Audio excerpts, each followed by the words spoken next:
Film ನೋಡಿದೆ, ಒಂದು ಒಳ್ಳೆ ಟಚಿಂಗ್ ಇದೆ. ಯಾಕಂದರೆ ಇವಾಗ ಭ್ರೂಣ ಹತ್ಯೆ ಅಥವಾ ಹೆಣ್ಮಗು ಬೇಡ, ನಮ್ಮ ಗಂಡು ಮಗುನೇ ಬೇಕು ಅಂತ ಈಗಿನ ಜನ್ರೇಷನ್ ನಡೀತಾ ಇದೆ. ಅದರಲ್ಲಿ ಸಮಾಜಕ್ಕೆ ಒಂದು ಒಳ್ಳೆ ಮೆಸೇಜ್ ಇದೆ. ಯಾಕಂದರೆ ನಾವು ಆದಿತ್ಯ ಅವ್ರನ್ನ ಡೆಡ್ಲಿ ಸೋಮ ಅಂತ ಆ ಥರ ಕ್ಯಾರೆಕ್ಟರ್ಗಳನ್ನ ನೋಡಿದ್ರಿ. ಒಂದು ಒಳ್ಳೆ ಪೊಲೀಸ್ ಕ್ಯಾರೆಕ್ಟ್ರಲ್ಲಿ ಅಥವಾ ಒಂದು ಯೂತ್ಗೆ ಒಂದು ಒಳ್ಳೆ ಮೆಸೇಜ್, ಸೊಸೈಟಿಗೆ ಒಂದು ಒಳ್ಳೆ ಮೆಸೇಜ್ ಇದೆ. ಯಾಕಂದರೆ ಒಂದು ತಾಯಿ, ಒಬ್ಬ ಲವ್ವರ್ ಆಗಲಿ, ಒಬ್ಬ ವೈಫ್ ಆಗಲಿ, ಪ್ರತಿಯೊಂದು ಸಮಾಜಕ್ಕೆ ಹೆಣ್ಮಗು ಎಷ್ಟು ಮುಖ್ಯನೋ ಅವ್ರಿಗೆ ಎಷ್ಟು ಮರ್ಯಾದೆ ಕೊಡಬೇಕು, ಯಾಕಂದರೆ ಭ್ರೂಣ ಹತ್ಯೆ ಸ್ಟಾಪ್ ಮಾಡಬೇಕು ಅನ್ನೋ ಒಂದು ಒಳ್ಳೆ ಮೆಸೇಜ್ ಇದೆ. ಯಾಕಂದರೆ ಆದಿತ್ಯರು ಎಷ್ಟೊಂದು ದಿನ ಒಂದು ಒಳ್ಳೆ ಯೂತ್ಗೆ, ಸೊಸೈಟಿಗೆ ಒಂದು ಒಳ್ಳೆ ಮೆಸೇಜ್ ಕೊಟ್ಟಿದ್ದಾರೆ. ಸಿನಿಮಾ ತುಂಬಾ ಚೆನ್ನಾಗಿದೆ. ಕನ್ನಡಿಗರು ಪ್ರತಿಯೊಬ್ಬರು ಕೂಡ ಥಿಯೇಟ್ರ್ ಬಂದು ಕೇಳ್ಕೋಬೇಕು. ಈಗಾಗಲೇ OTT ಎಲ್ಲ ಬಂದು ಜನ ಥಿಯೇಟ್ರ್ ಕಮ್ಮಿ ಆಗಿಬಿಟ್ಟಿದ್ದಾರೆ. ಯಾಕಂದರೆ ಕನ್ನಡ ಸಿನಿಮಾ ರಂಗ ಕೇಳ್ಕೊತಿದೆ, ಥಿಯೇಟ್ರಿಗೆ ಯಾರೂ ಬರ್ತಾ ಇಲ್ಲ ಅಂತ.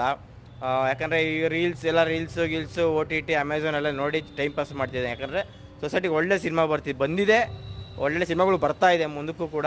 ಯಾಕಂದರೆ ಒಳ್ಳೊಳ್ಳೆ ಮೆಸೇಜ್ ನೋಡಿ, ಇವಾಗ ಬೇರೆ ಸಿನಿಮಾ ಡಿ ಬಾಸ್ ಅವ್ರದ್ದಾಗಲಿ, ಕಾಟೇರ ಅಂದರೆ ರೈತರ ಬಗ್ಗೆ ಒಂದು ಒಳ್ಳೆ ಮೆಸೇಜ್, ಇದೆಲ್ಲೂ ಕೂಡ ಒಳ್ಳೆ ಮೆಸೇಜ್ ಇದೆ.